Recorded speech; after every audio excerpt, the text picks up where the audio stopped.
Korupsi telah menjadi ancaman serius bagi pengadaan barang dan jasa di semua negara. Begitu juga di Indonesia, Komisi Pemberantasan Korupsi menyatakan 45% kasus korupsi yang ditangani lembaganya merupakan kasus pengadaan barang dan jasa. Pengadaan barang dan jasa merupakan jenis korupsi tertinggi yang ditangani KPK. Sementara tertinggi kedua adalah kasus penyuapan yang mencapai 29%. Penyuapan sendiri merupakan salah satu bentuk korupsi pada pengadaan barang dan jasa. Tujuan terbesar melakukan suap adalah untuk memenangkan tender. Sisanya sebagai pemberian atau hadiah dan ucapan terima kasih. Itu yang sering menjadi temuan KPK. Ini menjadi penting untuk menciptakan sistem pengadaan yang tepat, yang menjamin adanya transparansi dan akuntabilitas. Dibutuhkan juga sikap anti korupsi di lingkup pelaku pengadaan barang dan jasa, yaitu pemerintah dan pengusaha, agar korupsi terhindarkan.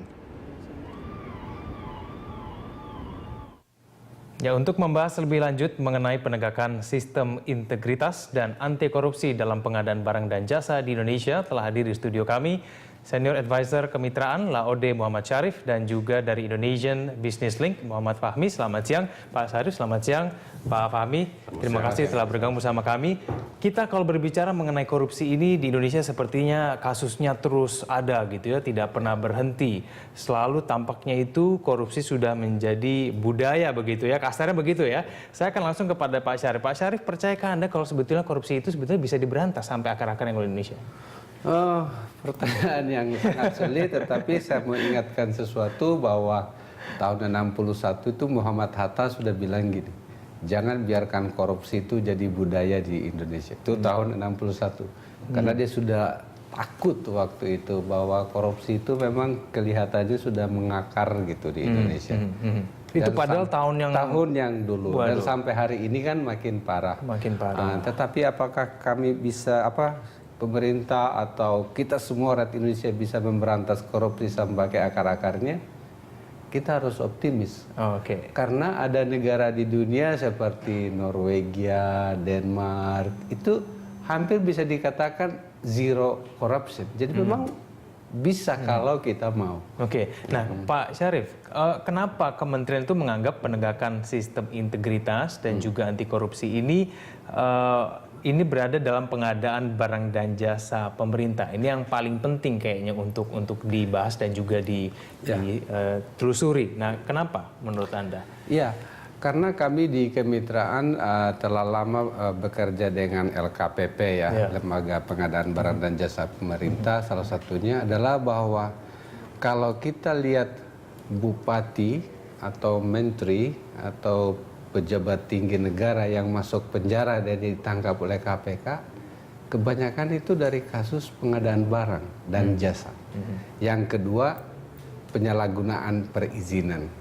Itu ada dua itu, tetapi pengadaan Al-Quran dikorupsi, Menteri Agamanya jadi tersangka sekarang.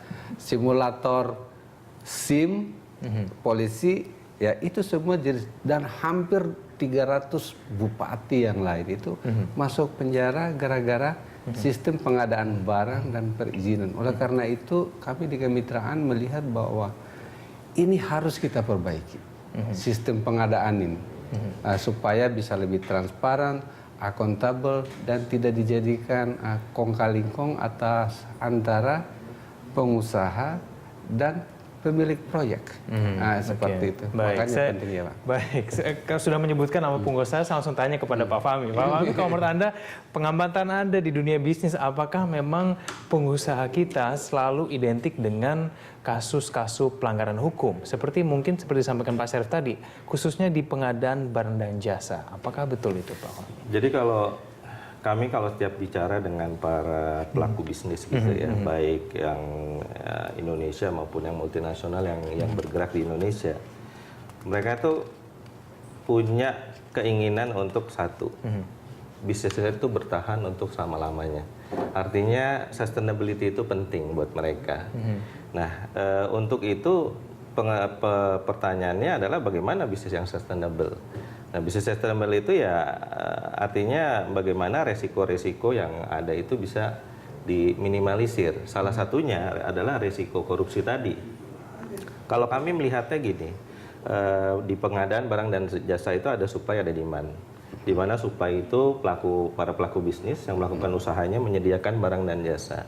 Nah, di sisi sini para pelaku bisnis tentunya menginginkan sebuah kompetisi yang fair. Oke. Jadi bukan cuma menang karena dia bisa menyogok, tapi bagaimana dia bisa menyediakan produk yang berkualitas. Nah, dari sisi demand, di mana ada penikmatnya adalah masyarakat Indonesia secara umum, tentunya kualitas produk yang diberikan itulah yang diinginkan gitu. Jadi bukan karena yang menang tender misalnya adalah pelaku yang punya kemampuan untuk menyogok, tapi adalah mereka yang memang punya kemampuan untuk memberikan produk yang baik gitu, sehingga pada ujungnya, pada akhirnya adalah kesejahteraan lah yang dinikmati. Berarti ini erat kaitannya dengan bisnis yang beretika dan berintegritas. Apakah itu menjadi syarat mutlak, Pak Fahmi? Betul sekali. Jadi yang tentunya diinginkan oleh semua pengusaha yang baik gitu ya, adalah level of playing field, di mana semua kompetisi itu dilaksanakan secara fair, transparan, akuntabel, sebagaimana Pak Syarif kemukakan tadi. Sehingga dengan itu level dari competitiveness dari industri kita itu masihkah sekarang keadaan Indonesia sekarang masih jauh dari harapan, atau menurut Anda seperti apa sih ini kalau menurut Anda? Artinya gini, kalau sebentar lagi masyarakat ekonomi ASEAN gitu ya, mungkin nanti ke depannya APEC sudah mulai gitu kan. Persaingan makin tinggi. Persaingan makin tinggi. Kalau perusahaan kita masih melakukan kompetisi secara tidak jujur, ya lama-lama dilibaslah sama dari negara-negara Malaysia, lain begitu dari ya. Singapura gitu. Baik, Pak Fahmi dan juga Pak Syarif, kita lanjutkan lagi dialog kita di segmen berikutnya. Dan pemirsa, jika Anda memiliki saran atau pertanyaan, silakan hubungi nomor dan website di bawah ini, kita tampilkan di layar Anda. Dan pemirsa, dialog Indonesia akan segera kembali.